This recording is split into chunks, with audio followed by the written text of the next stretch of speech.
Hello and welcome to the Metroidvania Review official stream. My name is Professor Q, and this is Nick. I had donut in my mouth.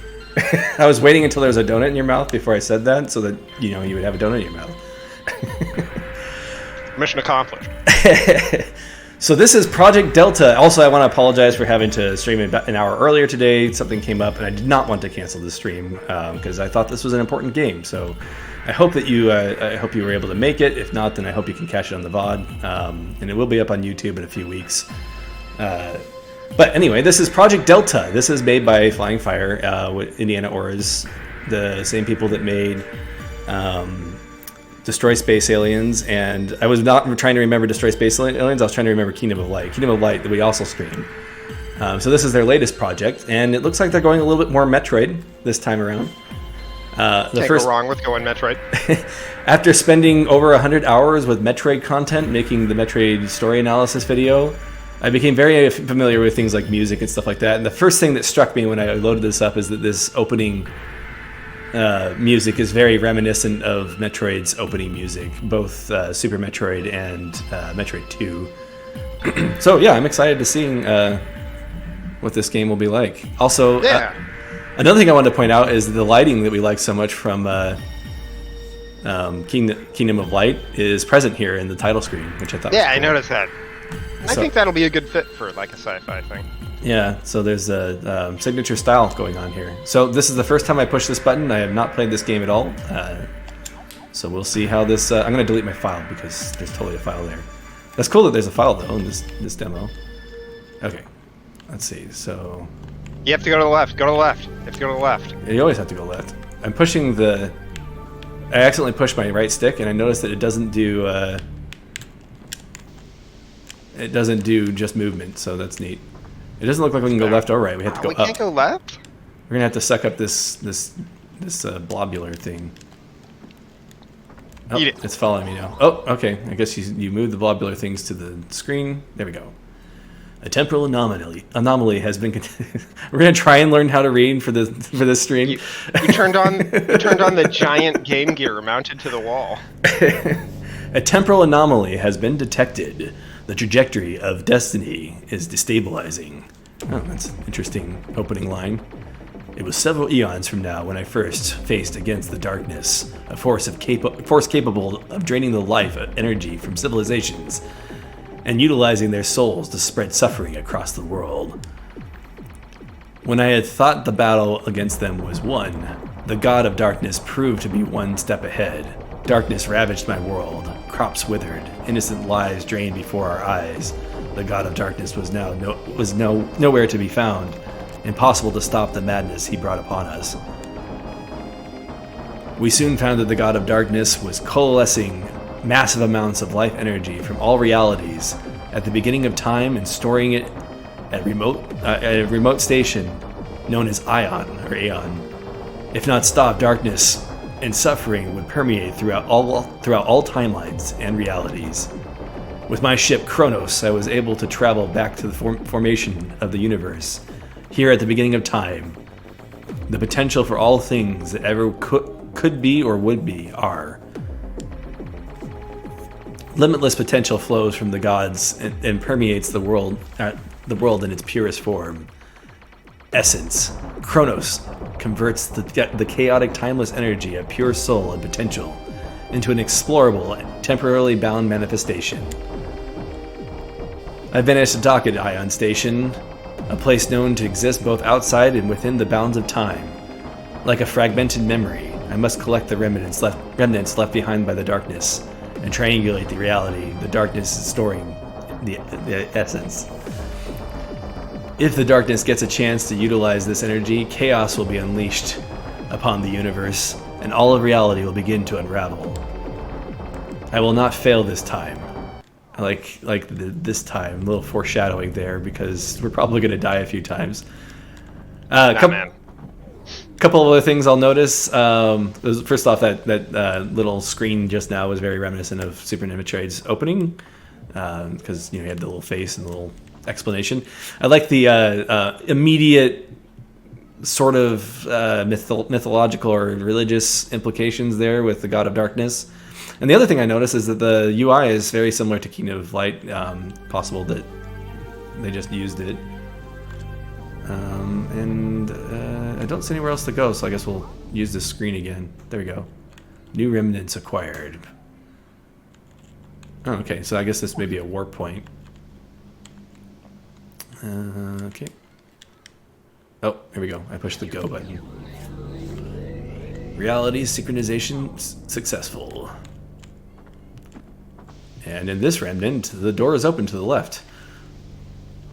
Nice. Now we can go left. So this is interesting. So you're going to have a changing world, it seems like. I also like how much bulkier this character is compared to the young man that we played in the... Yeah, he's got heft to him. He's wearing a backpack, I'm sure. I'm pretty sure that's not a brisket on his back. Welcome, Indiana Wars. I hope it's a brisket. Feel like the game freezes, but it shouldn't take too long. Okay, hopefully it doesn't. And welcome, Pro Fruggles. As long as it doesn't take 45 minutes to go up an elevator, you're not the worst when it comes to loading. So now that you're here, Indiana Wars, you can confirm this is the same engine as Kingdom of Light, I assume, right? Because there's a lot of similarities, I think, visually. Okay, so I get it. You collect these orbs, tutorialized at the beginning there, and you bring them back to the computer, I think. So that's what I'm going to try doing.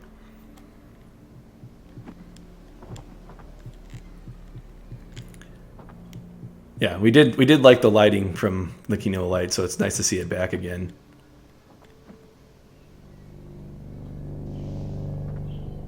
I'm going to try and bring it back to the computer. That's my first thought. So if that's not what I'm supposed to think, that's good. Good note you can take. When you find something small and round, you got to jam it in a computer. Yeah. It worked before. There we go. Let's see what this did.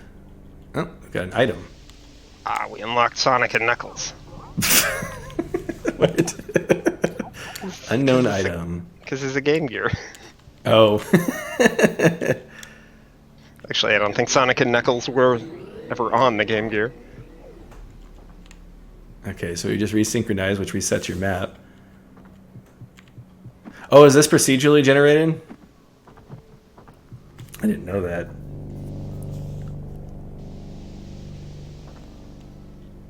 So that's an interesting twist on procedural generation. Alright, we're going to try and grab more than one thing this time. So far, no enemies or anything. I don't have an attack, so it's a good thing there's no enemies. And unlike in Ultimate Chicken Horse, you can't slide in this game when you duck, because we know that happens in Ultimate Chicken Horse. That does not happen in Ultimate Chicken Horse. I don't know why. It seems like that would be like a cool thing to create or to put in there. We were playing Ultimate Chicken Horse last night, and it was fun. I mean, maybe because they want your land, like when you jump and land, they want it to be sticky. Yeah, I guess maybe.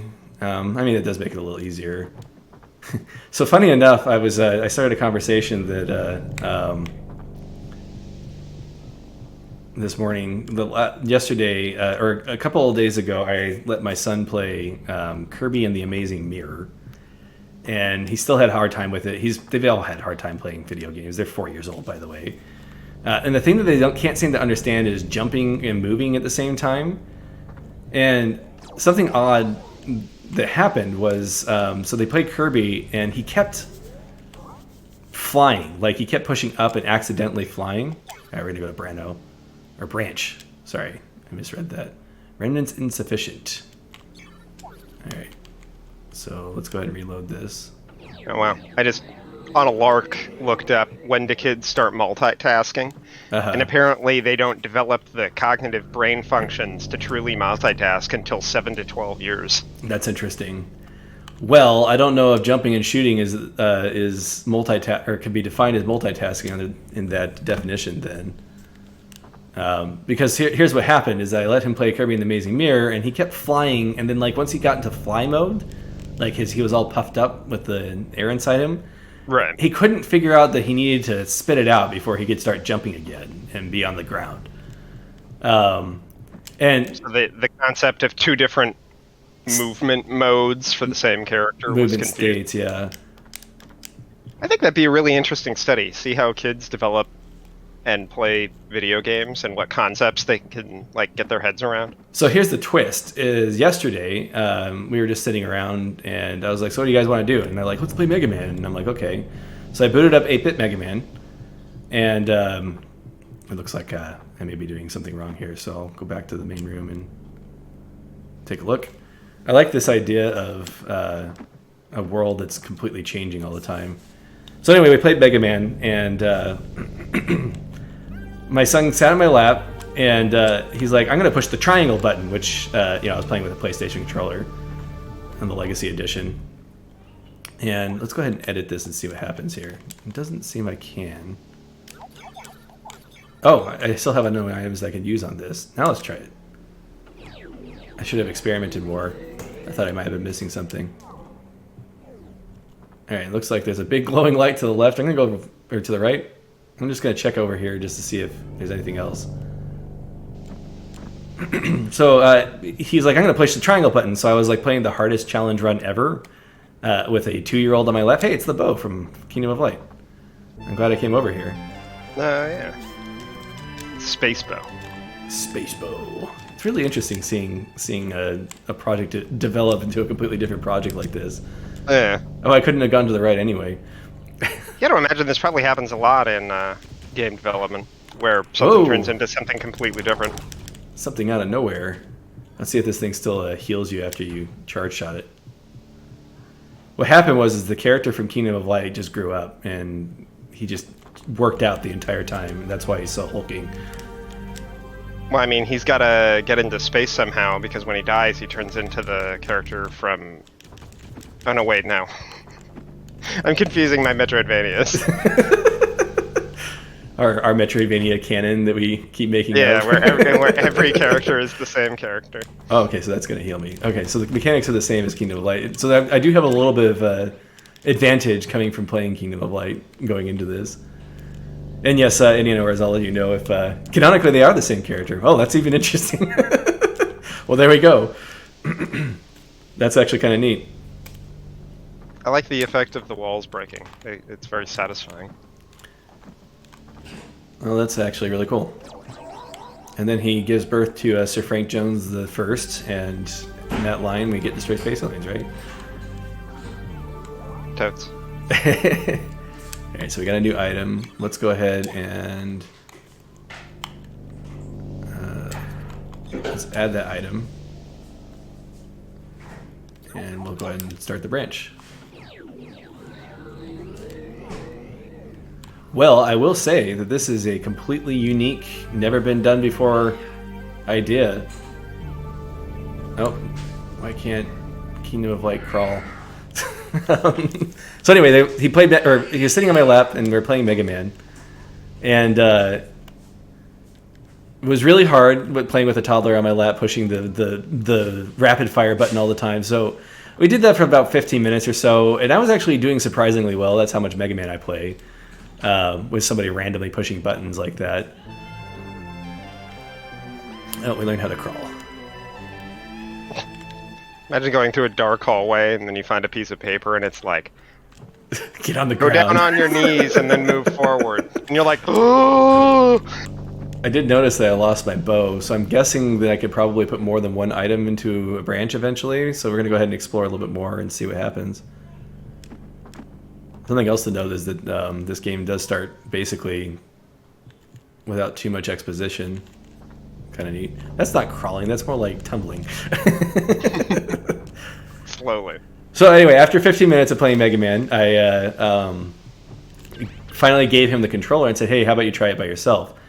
And in the Kirby game, he couldn't even get past the first room, but he got to like room 3 of Gravity Man stage in Mega Man 5.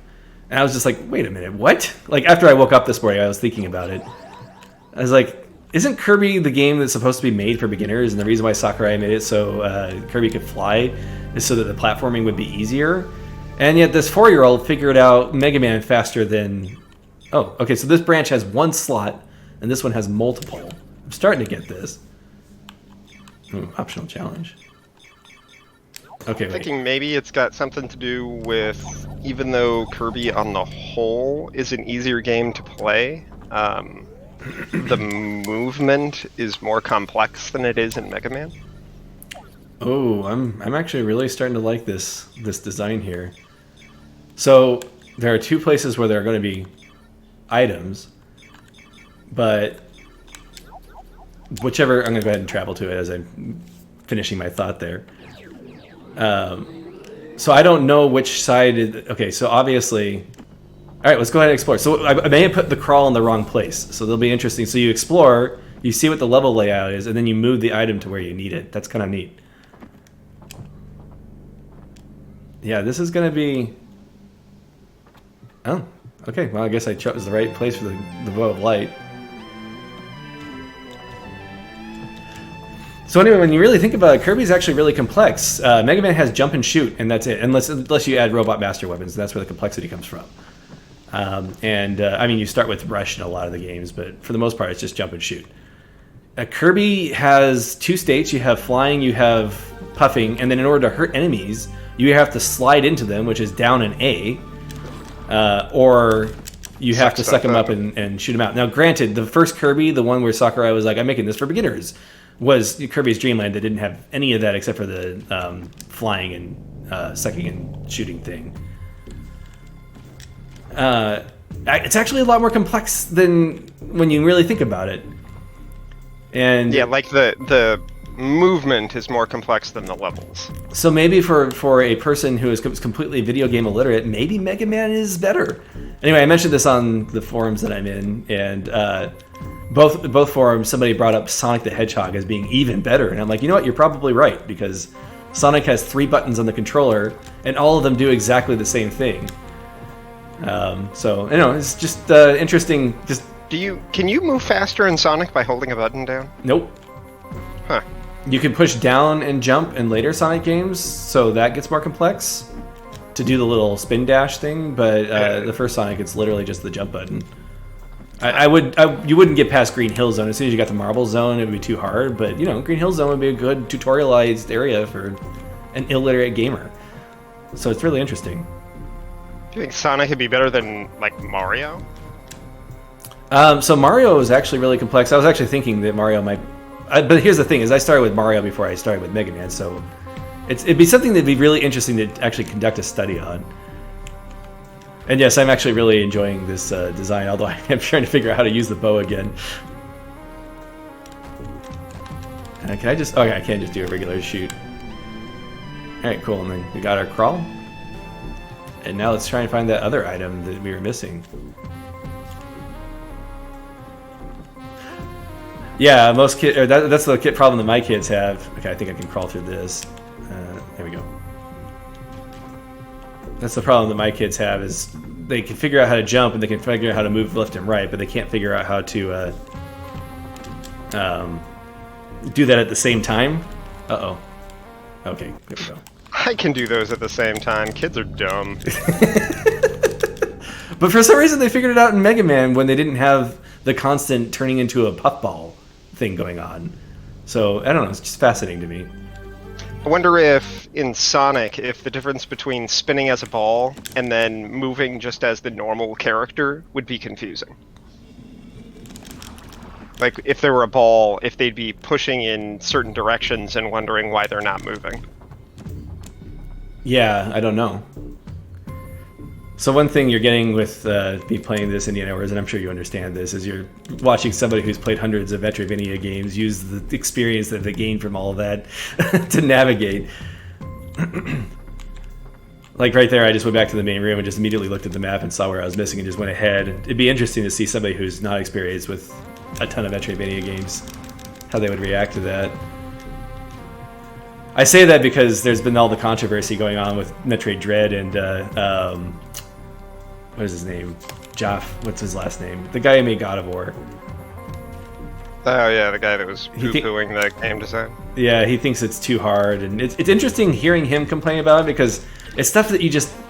Like, the thing he was complaining about is something I automatically did, you know, when I went through. And I showed a whole bunch of streamers. It's like somebody was making fun of him and showed a bunch of other streamers just getting past the part he was complaining about. and they all just automatically did it too. And I'm like, how much of that is the game design's fault that he couldn't figure it out, and how much of that is the experience of the players? You know, like the literacy that goes along with playing video games. I'm using the word literate. We used to call people computer illiterate when they couldn't figure out how to use a mouse back in the day in the 90s when that was a thing. Right.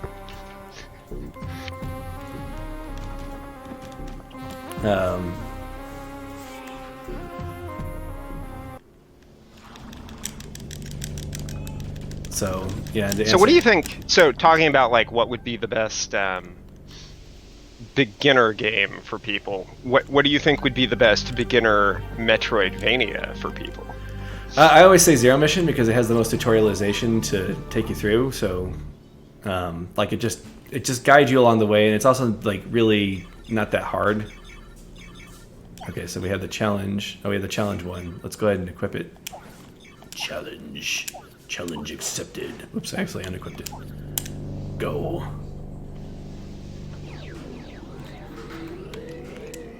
Reality synchronization complete. Yeah, let's go get our bow of light because we can't get anywhere without that. Another thing I do habitually is just save anytime I see it. As you all have seen, I'm not the greatest at playing these games, so... What? But I do have a lot of experience with playing new Metroidvania games and figuring out where to go without any guides, because a lot of the games I've played are new. So indie. Before I forget, I would say if we're picking up power-ups more than once, don't do the slow down time thing after you pick them up. Because after picking him up for like the second or third time, you're gonna be like, oh, just let me go. Oh, picking up the same power up more than once? Yeah. Like the second time or third time we picked up the bow of light, it did the like slow down cool view. Oh great, it's a tele spawner. Actually, I'm gonna use this tele spawner. It's a Mega Man reference right there. Oh, I missed it. Get out of here. Okay, go ahead. Come here. Give me your souls. Oh, great. All right, give it. All right, let's go. Okay, so Profruggle says that makes sense to use the word literacy by putting literacy as sort of a subgenre of digital literacy. That's true. And yes, yeah, the more you do something, the more easy it comes, even doing something similar. So what we need to do is like as soon as someone's born, put a controller in their hand and make them do stuff.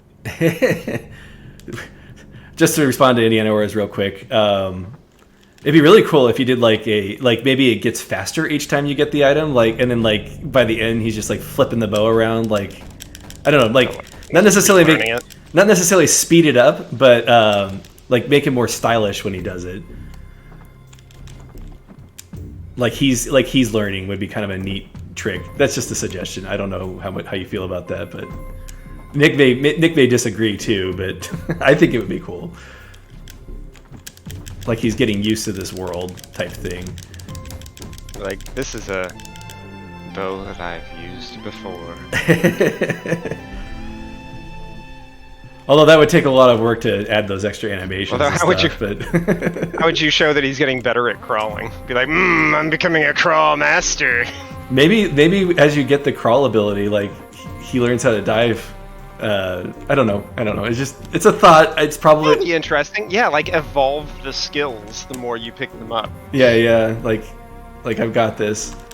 Like you can turn it into a dive roll or a backwards dive.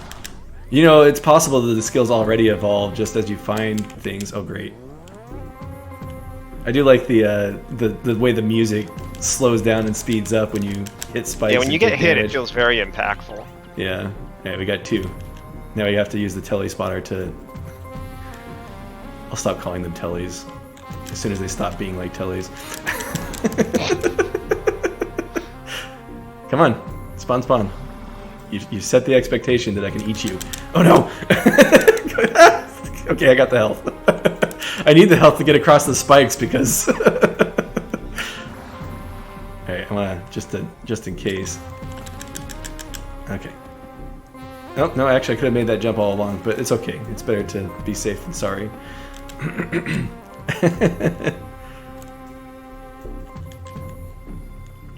Should a game designer have high literacy in games? That's a good question.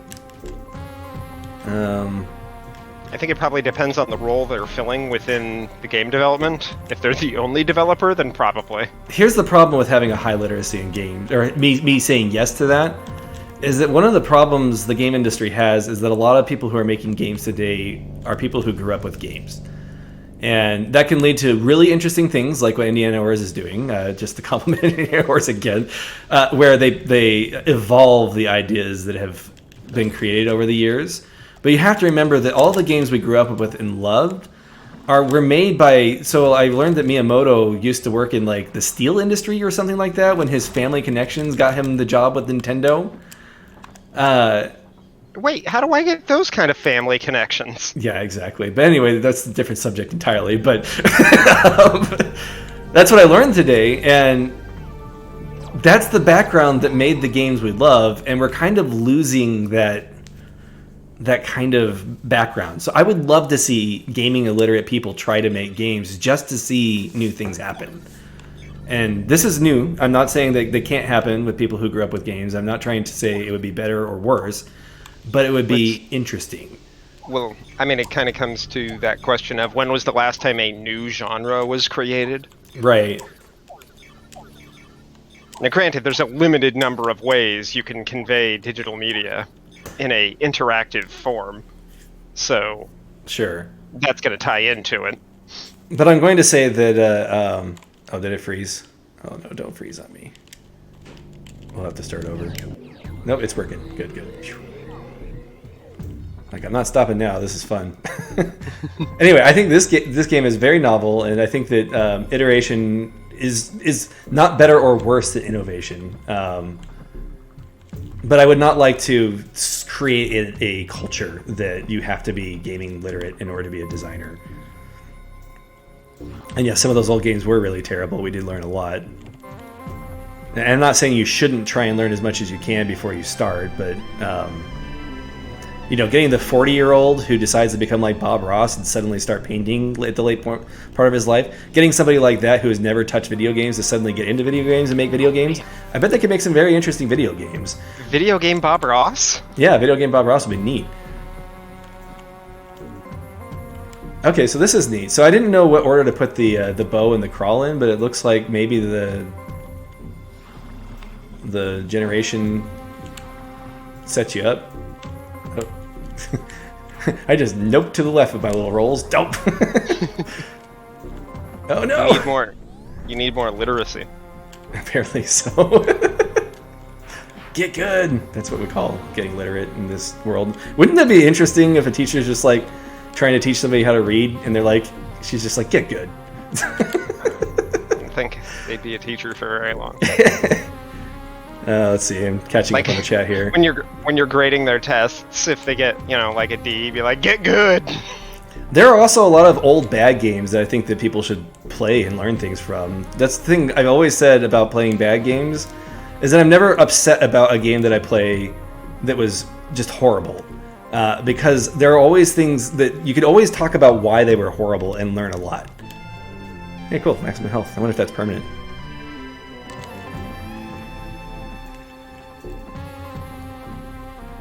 But anyway, and again, Grocket, I'm not trying to say that this would be better or worse. I'm just saying I think we should be more inclusive. I guess that's ultimately what I'm trying to say. Well, I think the bigger problem is how do you get people that are not interested in games into making games? Like, I'm not interested in football, sure. So I'm not going to join a football fantasy league. Well, like I said, Bob Ross, he was something else before he became Bob Ross and just kind of quit everything and took up apprenticeship with that old guy that nobody likes that got upset that Bob Ross got popular, not him. Wait, is that true? Yeah, that's what I heard. That's where Bob Ross learned his skills? Obscure. Yeah, well, I think you may have seen him. He's like this grumpy old guy. Okay, so it doesn't... And then he went the opposite direction. It doesn't look like... I don't know what L and R do. I'm pushing the buttons. It doesn't look like I have anything else that I'm missing. So I guess I'll go back to the main room. I'm trying to remember if I saw any broken platforms or anything. We'll take over here. Forced them at gunpoint to play. I was going to make that joke about what games should children start with. I made a joke in my Discord that I was going to start them on Dark Souls and say they can't have dinner until they beat a boss.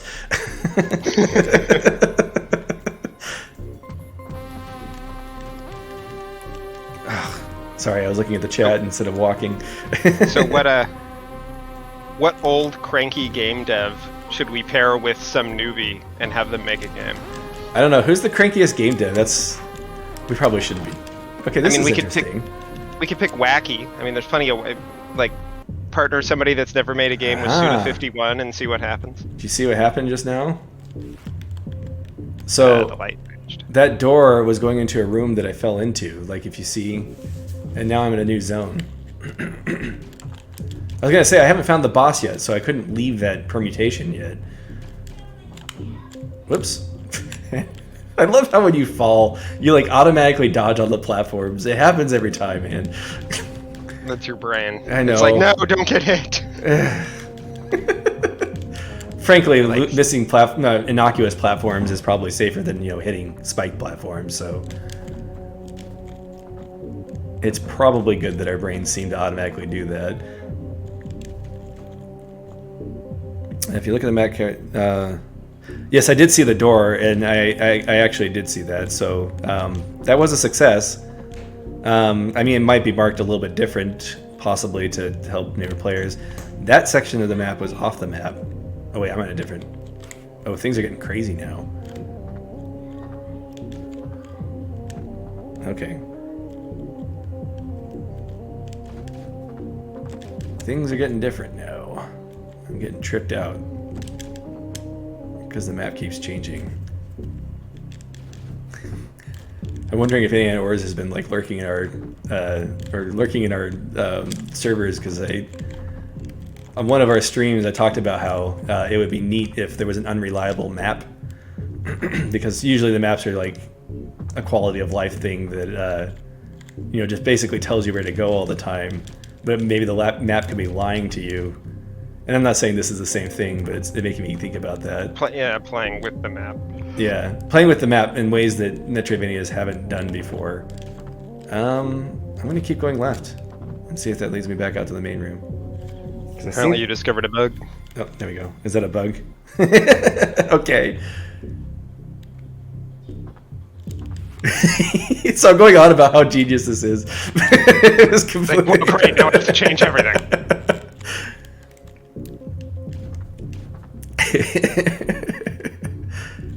Anyway, the idea that we had for the map that was unreliable is that you get maps from like an old man or whatever who literally is lying to you. Or they could do it where he's just like really bad at his job. That's also possible. Like maybe you have like an option of who you buy the maps from. Oh, okay. I could have broke that the cheap, whole crappy time. Maps or like expensive, reliable maps. The first time I saw that thing, I thought I had to like crawl through that because there was a gap there and didn't think to shoot. So I pulled a Jeff. I hope that doesn't become a thing. Be nice to that guy. I'm probably not even pronouncing his name right. It reminds me of the... Oh, ouch, ouch. I think it was Cuphead, where they were doing a media event, and the so that's literally like game journalist couldn't jump or figure out how to jump and move at the same time. So apparently you sent your son to go to this media event. 4-year-old son. It was jump and dash, but yes. That was actually literally the first comment on YouTube. That it's that, that's cool about Wizardry all 7. Over again. Apparently in Wizardry 7, depending on your skill level, your map looked either really rough or more detailed as you got better at it. I have a feeling I'm going to need this maximum health. Yeah, the video of them trying to jump over that box in Cuphead, when right behind them there were the instructions on how to double jump. That's the thing about tutorialization, is you can never rely on written tutorializations. That's the old fundamental tutorializations that we grew up with as I fall all the way down, that we grew up with as children. The intuitive tutorializations are literally the only way you can tutorialize things, because the second you put text in front of the player, they're just going to be like skip, skip, skip, and then they're going to complain. Yeah. I always think of the sequelitis video from Ego Raptor, where he's making fun of Roll, and every time Mega Man, Mega Man. that's every time somebody pops in as a tutorial, I think in my head, Mega Man, Mega Man. Whoops. This is the room we're gonna be stuck in for the next 90 minutes. Just FYI. According to Indiana, Oh my gosh. this room is bad. If you hit the right button in air, you can make that jump. Right button in air. This button? Okay. Are you saying the right button or the correct button? The roll button might do it. So the right button is the right face button. He's probably saying that because he doesn't know what controller I'm playing with. Oh, so that's how you spin jump in this game. I was gonna say.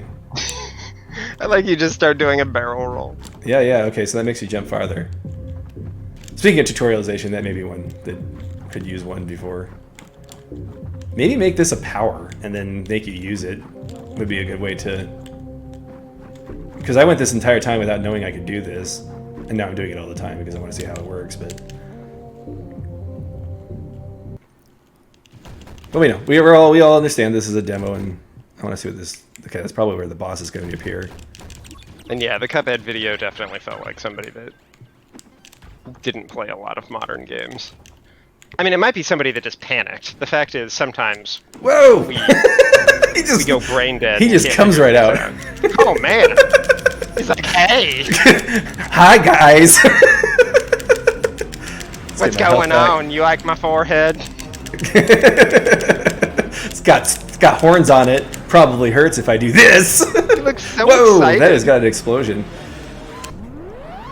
Okay. Hey, no panicking. Can't die on this stream. This is gonna be a no-death stream after last week's. Not gonna happen if that keeps up. Zoop him in the face. Scott, standing up there seems like a good idea, but as soon as he does his headbutt, you gotta be ready to dodge. Okay, so you can jump and shoot while charging.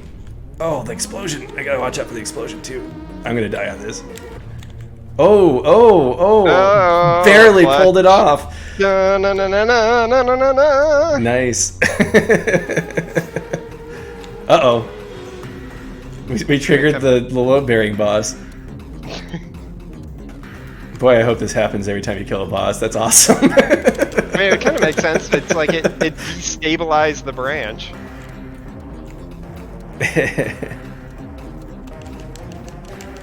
Let's see. Now I have to remember where all the breakable floors are.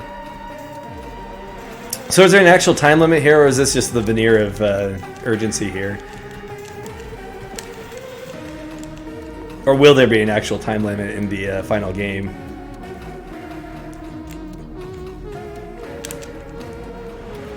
Okay, so the timer is planned. I do like this. This is great. It's exciting, especially since it's such a... okay, I'm going to say the word slow start. That is not a negative. But the game does start out very methodical, I'll put it that way. So ramping up to this is actually really well done. Actually, because most of the time you only see a mechanic like this at the end of a game, so incorporating it throughout the game could be interesting. Yeah. And also, I recently just played a game that was just go the entire time, so playing a game that... Now I know I can make that gap more easily by doing my spin jump. Quiet time is good. I like quiet timing games. Yeah. But I think that's one of the appeals of any Metroidvania game is... Alright, so we got a new... Okay, let's see here. Landing site, let's just go. Alright. Synchronization successful. You know who tries new things today and gets a bunch of money to do it? Hideo Kojima. I didn't particularly like Death Stranding, but I respect Death Stranding. We're back at the landing site, now we can go to the right, so let's give that a shot. Oh, hey! We're like outside now. Like, he was like, I'm gonna do an outdoor walking simulator and turn that into an entire game. And then he did. No, there is something to respect about that. And you can't fault him for trying something new. Yeah, I mean, he went out of the box. I mean, he went a little far with it when he was like, this is going to start a whole new genre of games. Stranding games. And then people are like, what does that even mean? We're getting our PlayStation buttons right now. We need to find X and triangle now. Yeah, I mean, it was... Oh, no, this double square. There's no controller like this. This is an alien technology now, we know. Double square.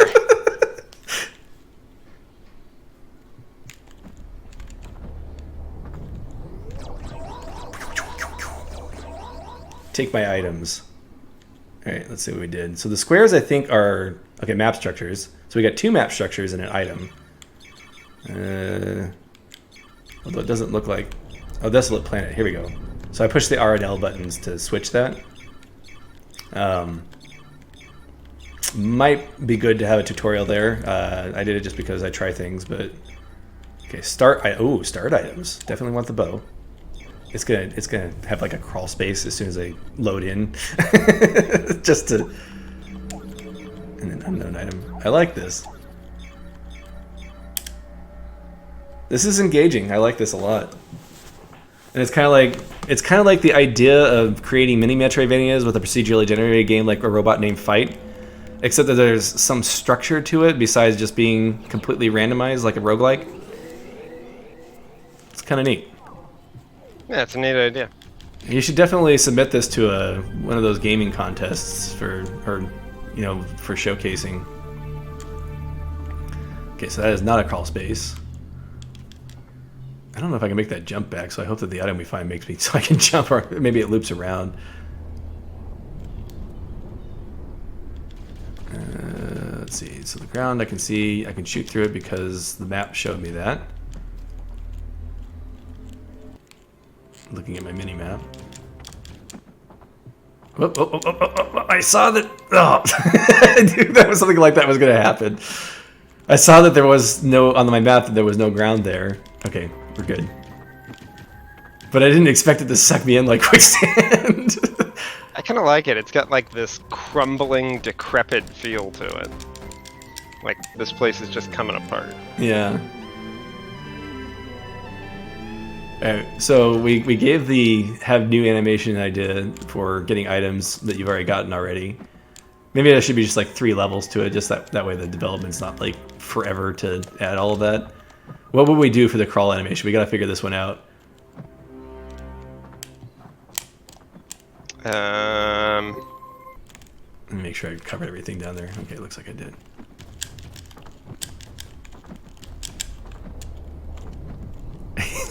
We're just both at a loss. Hey, there's a reason I don't make games. Maybe he gets down and does like a little break dance at the end. I don't know. Gives a peace sign. Oh man. I watched somebody's... This is where I learned the thing about Miyamoto. I watched somebody's video about how apparently Miyamoto banned the peace sign for like a decade. Oh hey, we got more Metroid callbacks here. What? Why would you ban the peace sign? Just because that was going to be Mario's thing? So he felt that Mario was getting too kiddie, apparently, was the explanation that the video provided. Has he played any of his Mario games? Well, like, he made him as like this old grumpy carpenter, and he's like, he needed to be something that like 18-year-olds wouldn't be... He apparently doesn't understand 18-year-olds, but... He's like, he'd be somebody that 18-year-olds would be fine playing around with, or hanging out with. And I'm like, I don't know many 18-year-olds like ever that would be happy to hang out with a grumpy carpenter. All right, it doesn't look like there's anything up here, but we have added a % to our map completion here, so that's. So, if there was going to be like an alternate title for this game, what would that alternate title be? Oh yeah, we can maybe think about that as we play around. God of Darkness might be interesting. Has anybody taken that one? That might be a little generic. I think we should somehow combine Castlevania and Metroid but not as Metroidvania, some other way. Maybe reverse it. I mean, something like Bow of Light might sound a little generic, but it's also sort of memorable and describes your weapon, but I don't know how important the weapon is going to be in the long run. Morning, Annie.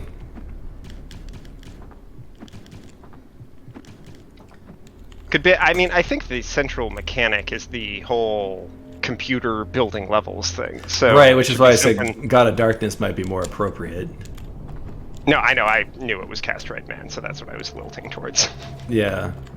Oh.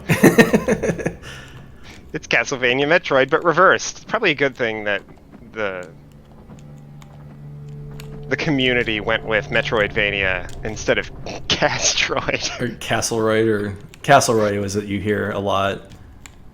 Castleroid makes me sound like it's like. Well, if you end any word with roid, it's going to tie back to hemorrhoids. Hemorrhoids. I was thinking steroids. Like you go to a gym, and he's like, "Man, this will make you like Simon Belmont. They're Castleroids." Like, I mean, that makes sense. It's kind of a power up you get. Yeah, that's true.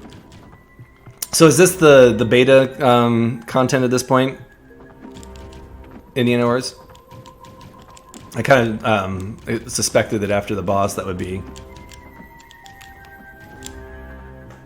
where the demo would normally have, because we were talking during the week and he wanted to show off some of the beta content that he's working on. Oh. Okay, here we go. We found some. Anyway, I'm focus. Hold for ammo, press triangle. Okay, so... Oh, we got a bomb thing. Ah, okay. So you hold this down and you can charge it up. And there's a number on the bottom right of the screen, and that lets me drop the bombs. Anyway, I thought about a couple of times changing the Metroidvania review website on April Fool's Day to the Castleroid review and having like a picture of a guy flexing, and the flex is, or his bicep is in the shape of a castle. That was what I was going to do one time. Oh, hey, these enemies look familiar. Yeah, the mean old crickets. Great.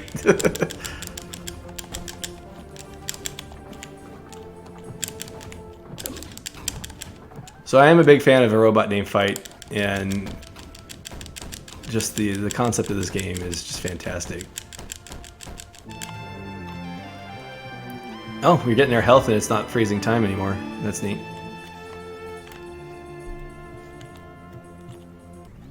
Whoops. I looked out of the chat at the bad time. The stories just make you into stairs. Castleroids make you into a castle. Uh-oh.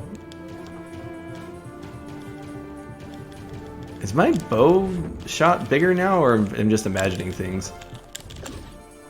You, sir, are going to be a snack. Yum, yum, yum, yum. Yum, yum, healths. I like the idea of charging for health. I think Kid Dracula did that, I think? Anyway, it's a good idea. I like it. Kid Dracula? Is that a new one? No, that was an 80s game. It was like a parody Castlevania game that Konami made. Sounds like an 80s game. Yeah. Like all those old like 80s and 90s cartoons where they were just like, they put kid in front of an established franchise. Yeah. Kid Frankenstein. Yeah. Kid James Bond, which is totally a show. There was a show about James Bond's illegitimate son that gets sent off to a boarding school. That's weird. Check it out. I think it's called James Bond Jr. 80s Saturday morning cartoon plots, the one where they all turn into babies. Oh, yeah. Like Muppet Babies? Yeah. I'm just charging up my bombs while I'm walking. Oops. So if you charge and you transition rooms, you don't have to hold the button anymore to keep the charge. Wow, James Bond Jr. aired in 1991, and they made 65 episodes. What? That's a lot of episodes for a show I've never heard of. Oh, he's actually the nephew of James Oh, Bond. great. We got a boss door. And it's our good friend that killed us so many times from Kino of Light. Oh, no! Oh, wait, that's my thing. Remember, blue is good. Blue is good. Except this time we have plenty of room to get around this guy. Anyway. Oh man, there's video games for both the NES and Super NES for James Bond Jr. Was it LJN that made them? Let's see.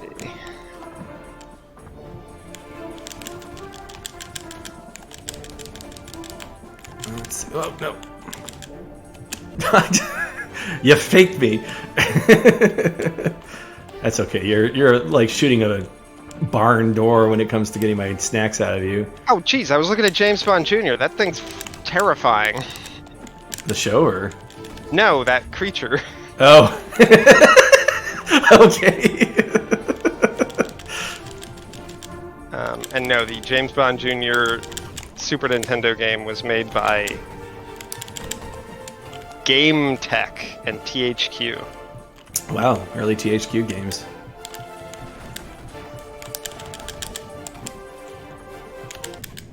No, my face. No. Oh, that's what I... Whoa. Well, we now know what happens when you die. Okay, let's fly away as our little demon stick. Oh hey, I remember Demon Stick. Okay, so we're still in this permutation. We still have our bow. Or are we in this Wait, what permutation are we in? Alright, we're gonna go right. I'm actually not sure where we are. But the map is partially completed, so we're gonna go to the right a little bit and see what happens.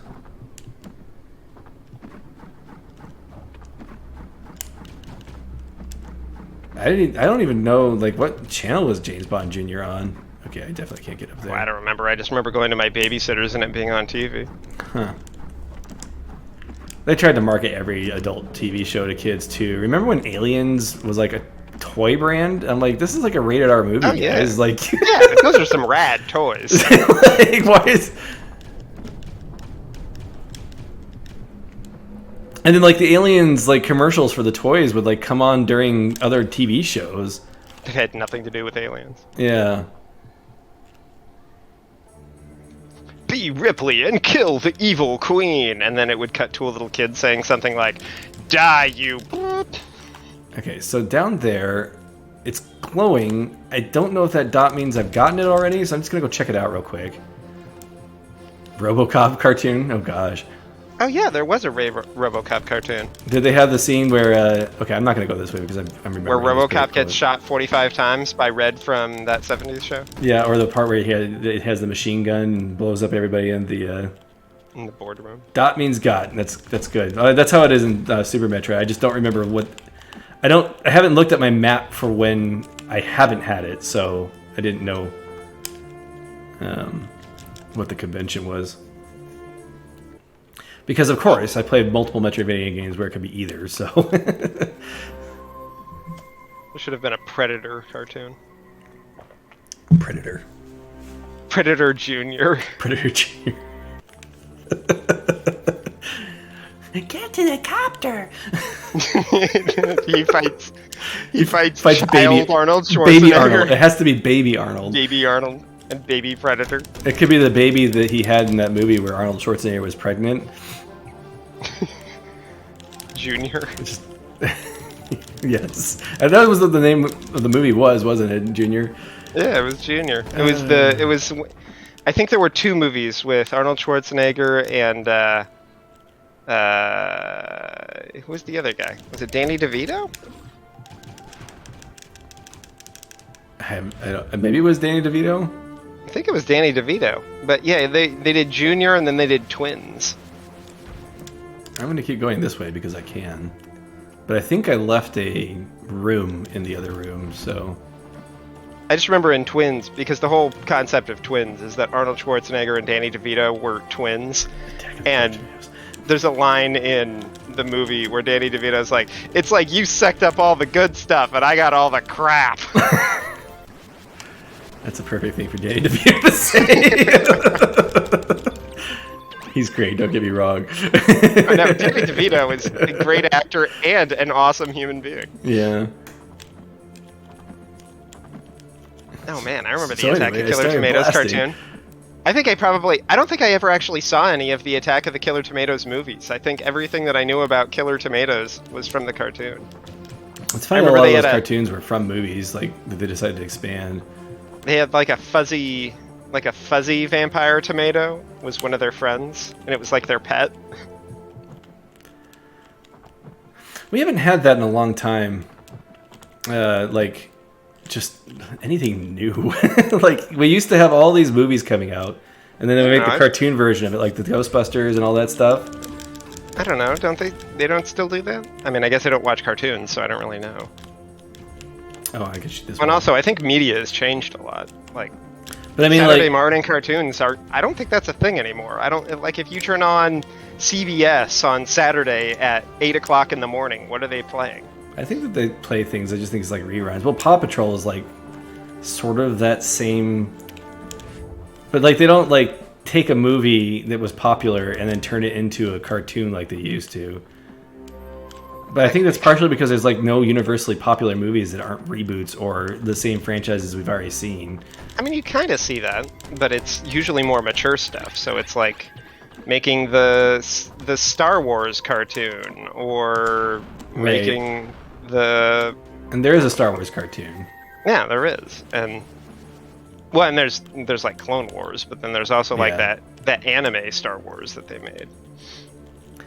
All right, so I think I'm missing a square that I'd found in the other area, so I'm going to have to face that boss after all, because I'm not leaving here without that.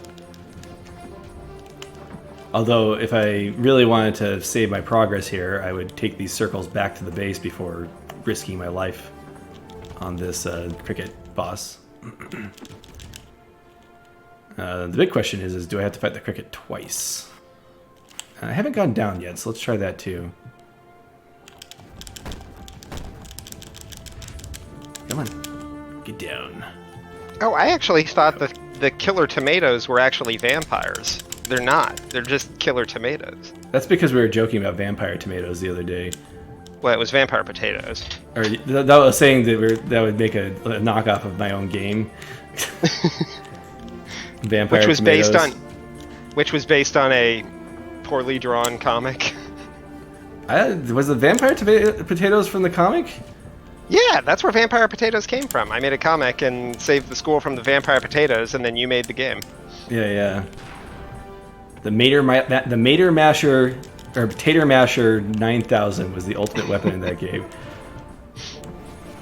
And it was a sledgehammer. We had fun. I mean, you were a kid at school. It makes sense. You're not going to be picking up Mjolnir. I think you got the Tater Masher 9000 from the kitchen of the school. If I remember correctly. I don't remember the progress of that game. Yeah, when you have to make food for a bunch of kids, you got to mash your taters with a sledgehammer. Okay, so hopefully this guy will stay dead. I was trying to use my bombs to make it go faster, but... Okay, is he still hurt from before? Because he's firing pretty fast here. Whoops. No. Okay. Don't get into a corner. Oh, no! No, those items I just picked up. Get good. You know, it's funny about that. He killed me so often in Kingdom of Light, he's like my nemesis now. He's going to show up in all the games you play. I should use him as like a thumbnail for any game that I'm having a hard time with.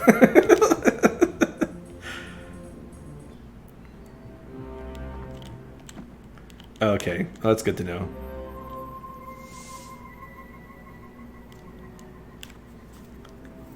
Doop. He's moving a lot faster though, so I think his damage stays.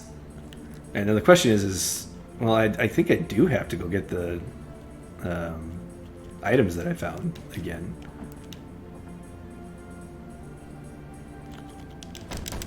It's like really easy to heal yourself when those bosses start moving pretty fast. It's kind of, whoops, it can be a little bit of a challenge. I'm just gonna move like this from now on. Okay, so where were those items? Do they show up on the map still, or did I just lose them at this point? Like, was one of them wasn't here? Oh, I can hold the right button to run. That's funny. That's actually a Super Metroid thing too that I probably should have tried. Let's see. Okay, so this does show that thing on the map, so let's go get this item again. As I said, if I was being smart, I would have gone back to base to turn those items in so that if I got killed again, it wouldn't be lost, but... Yes, I did not think to hold the it's my circle button.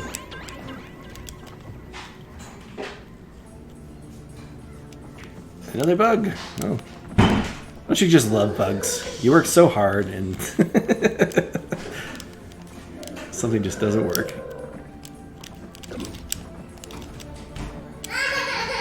Oh no! 1 sec.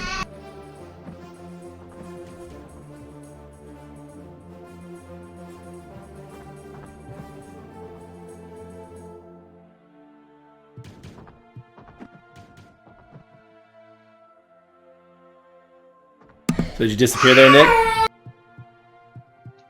No, I've been hitting the wrong button to talk. Yuck. I'm like, Nick's being strangely silent. Nah, I didn't say much. I was just saying that squashing bugs in programming games must be incredibly difficult, especially for, like, big games. Yeah. It is nice that everything's made on, like, well, this is made on Unity, but everybody's using the same engine, so there's a lot of help you can get. True. Yeah. These days. That was something that was interesting that I learned from talking to the developers of Batbarian.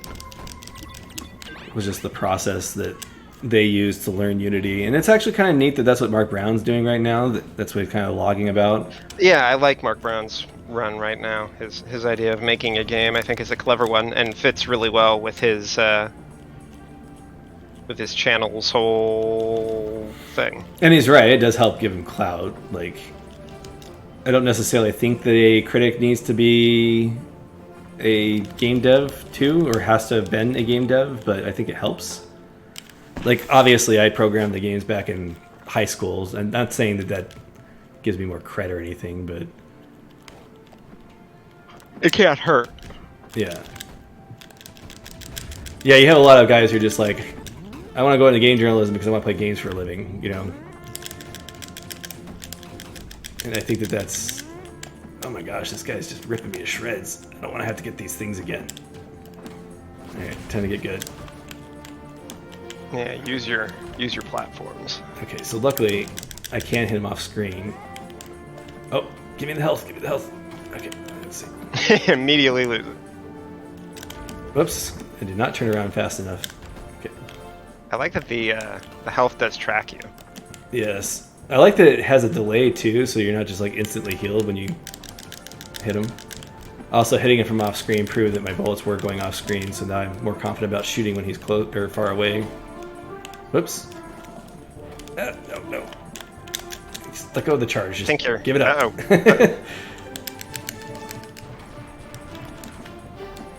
Let's see. Did he die? Nope, he's just stuck. You know, I'm happy with you being stuck. Yeah, take advantage. So I was playing Phoenotopia.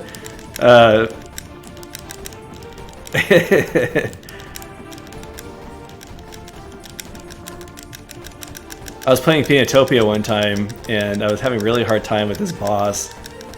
And partway through the boss fight, like my 5th or 6th try, I was suddenly invincible, and I'm like, you know what, I'll take it. I reported the bug to the developer afterwards, but... Is he... Can we... Ah, there we go. They got He had a ton of health. You did it, dude. You rose to the challenge. I did. I got good. I got so good. You got so good. Pure skills, guys. So if you're gonna have a walkthrough, it'd be fight the boss over and over until he gets stuck, and then shoot him in the butt. Yeah. I don't know how he gets stuck. Just do it until he gets stuck. Yeah, get him stuck. That's like the Path of Pain walkthrough. And this is the part where you quit. So good. Okay, so is it at the end of the left one, or I think that top one was health, so I'm just going to gamble and say this is the right way. I'm not wasting my time going up there.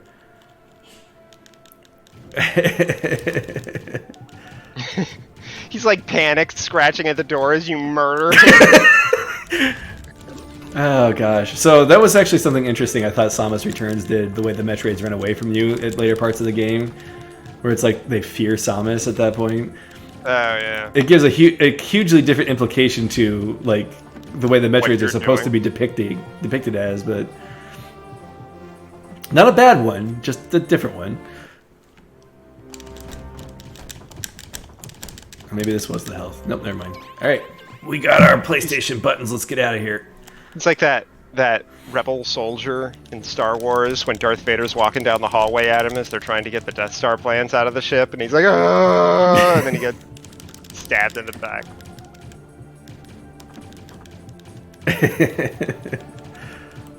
I do like the idea of bosses like occasionally being afraid of you, though.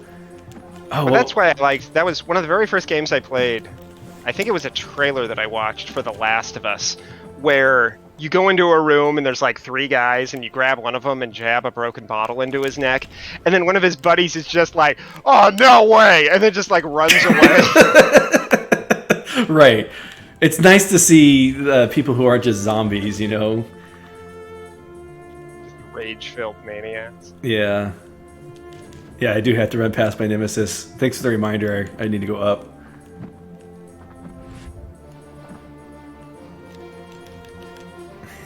Hi.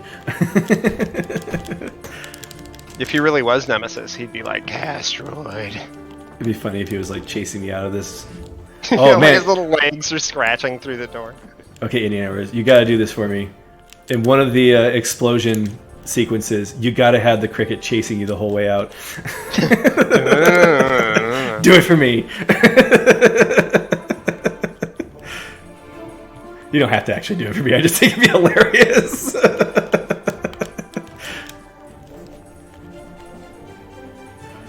There's no reason to reference some random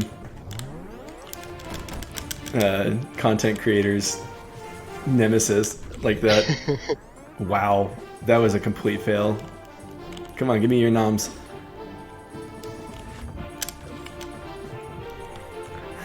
I like how I'm stealing souls for health, though. Are we the baddies? I'm glad you think so. That would be funny. What's that, Nick? Oh, you're probably the bad guy. It seems like in most games nowadays, you end up being the bad guy. Or, you know, it's questionable. Which is fine. There's a certain level of that can be interesting. Moral ambiguity. Speaking of The Last of Us. I don't think there was really anything morally ambiguous about that ending. Sure. I don't know. It's emotionally it's emotionally relatable regardless of whether or not there was moral ambiguity there. I would argue that what was done, you can't really spoil. Although, you really spoil a game that's been out for what, 6 years, 7 years? Don't spoil it. There's no reason to spoil random games on a random stream. It is. The way it ends, in my opinion, is a profoundly selfish, evil act, but done for understandable reasons, which I guess actually kind of makes it more interesting. Do we want bomb arrows? Oh yeah, we do. We Why got would you 2 even ask? items. But the crawl is so important. Well, let's see what happens. Can you get rid of the arrows? But you can't charge your bomb arrows unless you have the bow. Oh, that's true. Well, maybe you can blow up walls that you can blow up before. Synchronization successful. Let's check out the forest biome. Alright, it's immediately starting us off with the breakable ceilings.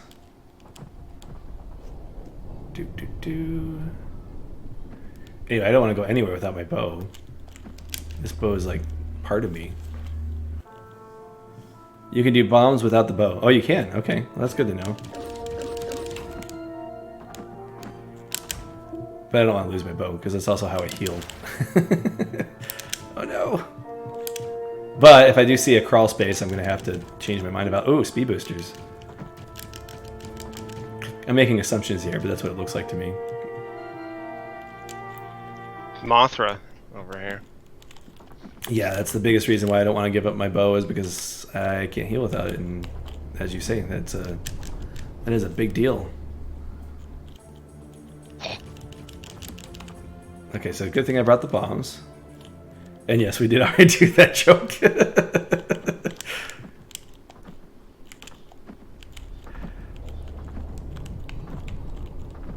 I don't know. I mean, if you wanted to change the theming on the crawl so that it makes more thematic sense, it could be like a device that lets him roll like... I can't roll because I don't have it, but... He should just crouch down into the fetal position, and then he has those little, like, wheelie shoes that move him forward. Oh, yeah. Yeah, something like that, like... Or I'm thinking like something on his back that keeps his spine from cracking when he rolls like that. I don't know. He puts a pillow on his back. Pillow, yeah, there you go, back pillow. Whoops. These are quality development tips. Sometimes I'll look down at the chat while I'm walking, thinking they'd be fine, but apparently you are approaching the beta zone. Okay, well that's good. Highway to the... Oh man, somebody should make a Metroidvania where the further you play into the game, the gimmick is that you're reaching less and less complete and less stable content in the game. Oh boy. So like it slowly becomes beta, and then it turns into an alpha, and then by the time you get to the end of the game, it's just a hot mess. So basically, how that should work is you would just be a new programmer, and you would program the end of the game first, and then work backwards, and just not update anything. Yeah. So it starts as a mess, and then you can work to the more complete content.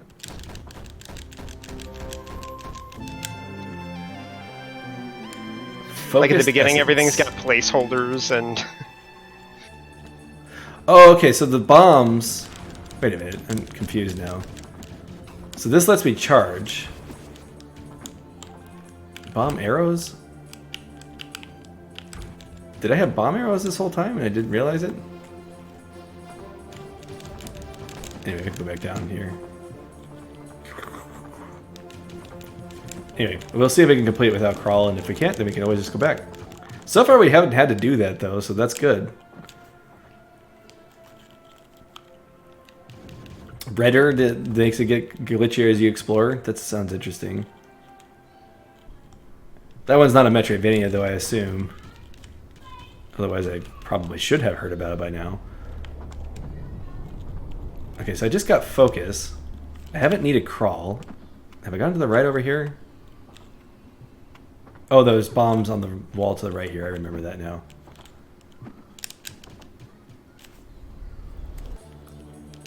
Yeah, so this is the bomb room. Are you forgetting your button again, Nick? No.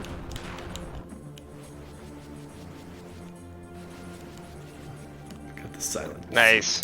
I really do like the explosion effects. Oh yeah, no. I mean, we commented on that a lot during Kingdom of Light. Yeah. I mean, just the way that everything blows up into little, like, bits. I want to find out that his girlfriend is the God of Darkness from Kingdom of Light. That's the twist. Yeah, no, she becomes the God of Darkness at the end of Kingdom of Light. Oh no, my face. Oh, everything about my face. Oh gosh. Okay. Wow, they messed you up. I keep wanting to run from my own shots. Oh, from your healing orbs? Yeah. Like, as soon as I see it coming, I'm like, get out of the way!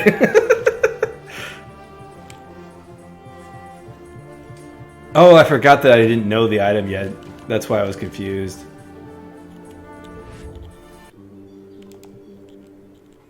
That's interesting.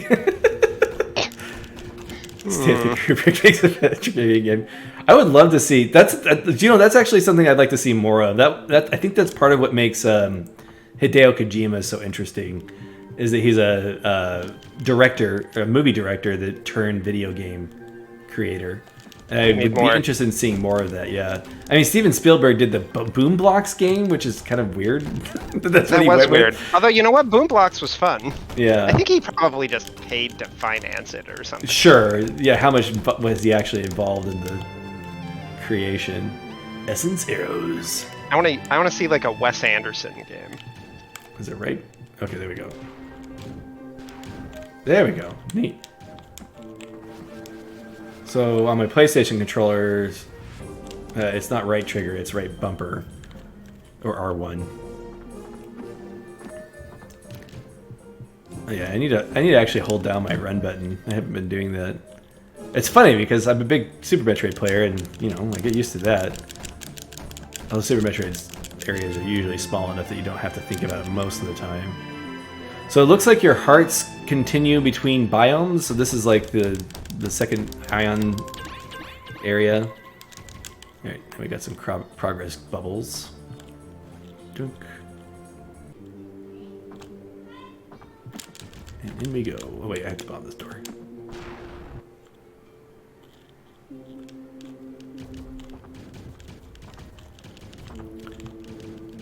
And unfortunately today we do have a hard stop at the 90-minute mark, so I am enjoying this a lot though, and I highly recommend everybody watching to pay attention to this game, because it is rare when we see this kind of creativity. So yeah, new ideas like this. Yeah, I'm gonna guess it's gonna lead to a boss or something, because there's no way. Oh, never mind. There's like a platform right underneath. It's like when you jump into a lake and you're like, I can't swim, and then you put your feet, or you struggle all of a sudden you just stand up. Yeah, you struggle for as long as you can to exhaustion, and you put your feet down and you realize you've been... Oh no, he's back! Shoot, and I don't know if I can get him stuck again. It's the explosion that gets me. Okay.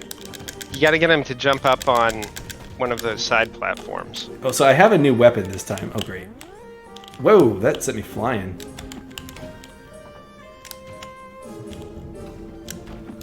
Yeah, backwards.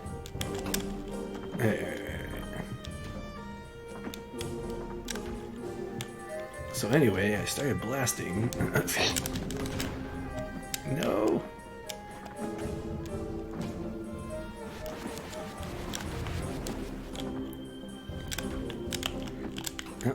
Just to call out what's in the text, yeah, the red, that the Steam page for the game did go live today, or public today. So you can wishlist it. Oh wait, is it Redder or is it this game? Oh, sorry. Indiana Or says that the Steam page went live today, so neat. Yeah. Yes, everybody wishlist this game. Everybody who's on the stream, this game looks like it has tons of potential.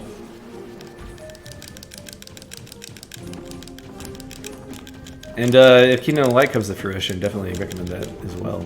Did you die? That was a lot. Okay. Oh, that actually pushes him back. I wasn't noticing that. Oh, so you can keep him stun locked almost. Yeah. Whoa. Oh no! I'm being stun locked. Oh. I don't have a dodge roll. Okay, here we go. This guy really is my nemesis. You're gonna have nightmares about him. Yeah, I'm gonna have cricket nightmares.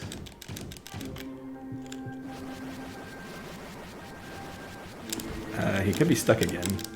Or dead. He's dead. Nice. Sweet. Go pick up his goo. Yeah, Kingdom of Light would be cool to do as a prequel to this one. And yeah, thanks everyone. That's good. Flying fire needs to be put on the map, I think.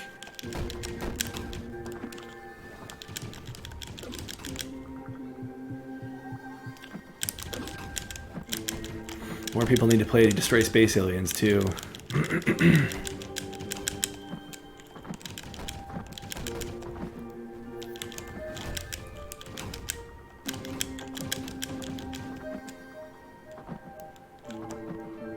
This is the inside the tree level. Makes sense. We were in the forest, and now we're in the mechanical area. Yeah, they built the robot tree. The robot tree. You just gotta get back to your robot roots. Oh.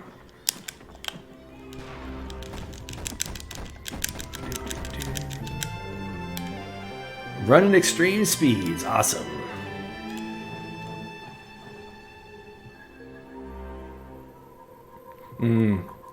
Extreme.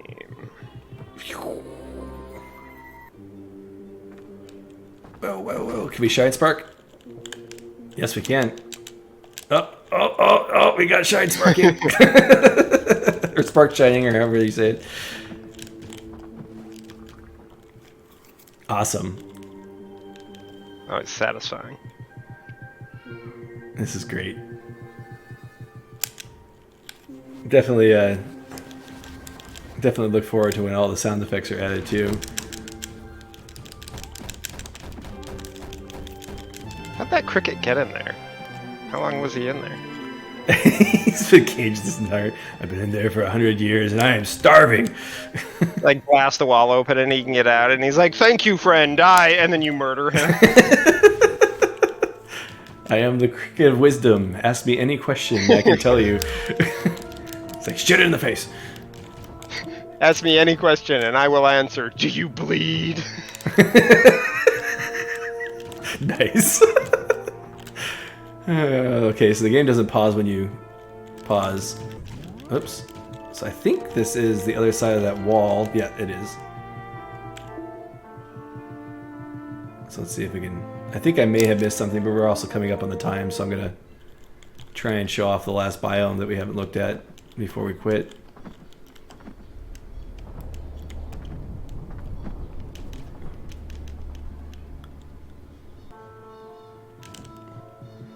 I think you mentioned that the reason why the map is the way it is in DSA is because of the password system. Oops. Oh no. Come on. we may be just dead. We'll see what happens here. Alright, we're going to try this. We're going to try our ultimate power. Oh! Okay. You just got like blood guts all over your windshield now. I like how I have a windshield suddenly. Although I guess you kind of have to, because I'm not wearing a spacesuit like Samus is, so really he's just hulking, like, the juggernauting through those walls. He might have a spacesuit on. That's true. I guess we don't actually know that.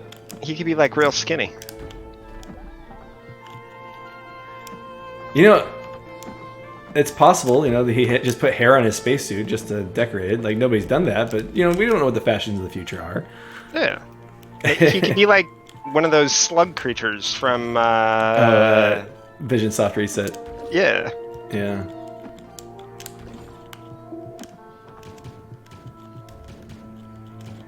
We've shown off a lot of great games. Like anything that I've streamed, definitely check it out. I like this music. It's got a little bit of a Meridia vibe to it. Oh yeah. What a duck. Was there a duck? Is this my nemesis again? No, that is grotesque. I am afraid of this thing. Oh, yeah, that makes me uncomfortable. Oh my gosh. It's got too many textures. That is frightening. And the way the lighting plays off of it, it's crazy. Oh my gosh. It's like evil Mothra. Oh, the bosses are. Oh great. no, my face. Oh no, oh no, oh no. I wanted to see if I could spark shine into it. Oops. Be a satisfying way to kill a boss. That was actually something cool about Dread, is they have a bit of that. Whoa! Wait.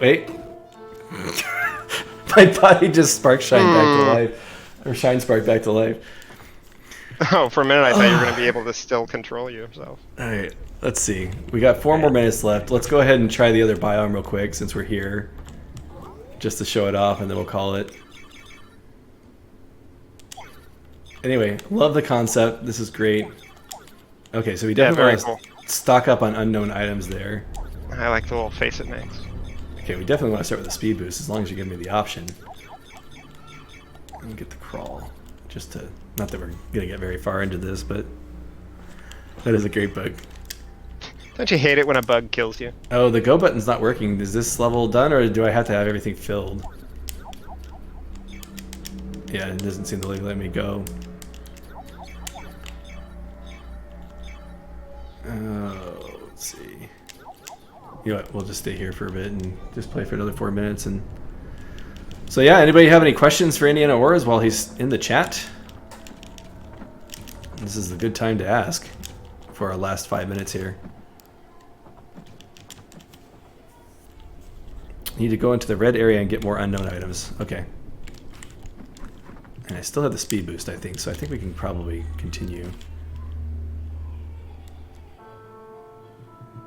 Yep. I love this that has that. What's your favorite color?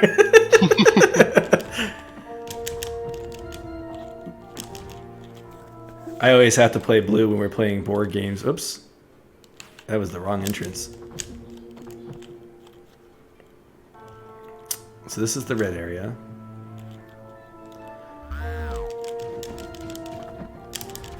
And then my brother started playing blue, like, after he didn't live with me in the same house as me anymore, and so now we have to fight over blue every time we play board games.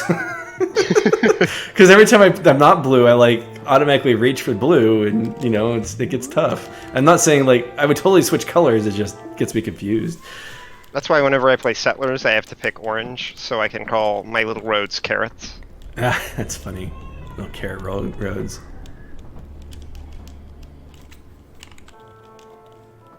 But yeah, I don't know. It's the color I always went with. No. I probably should pick orange because nobody else would pick orange. I mean, orange is pretty bad. Orange was our high school color, which was an interesting choice. Yeah, and we didn't have the best yellow colors. And orange. That's what our graduation gowns were. Yeah. Everybody complained about it every time anybody graduated. Ooh, is this health or is this more unknown items?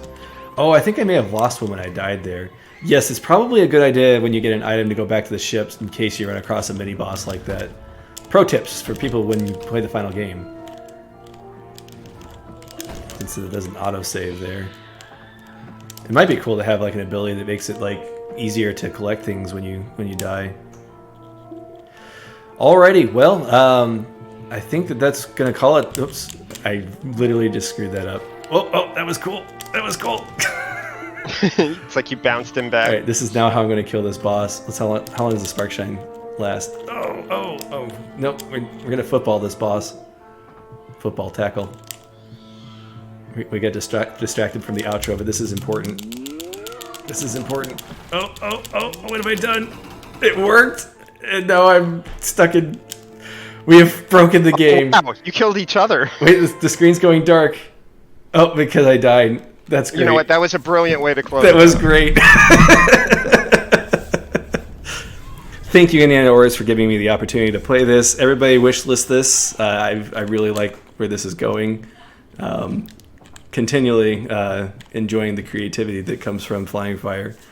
And thank you very much for watching, and we'll see you next week.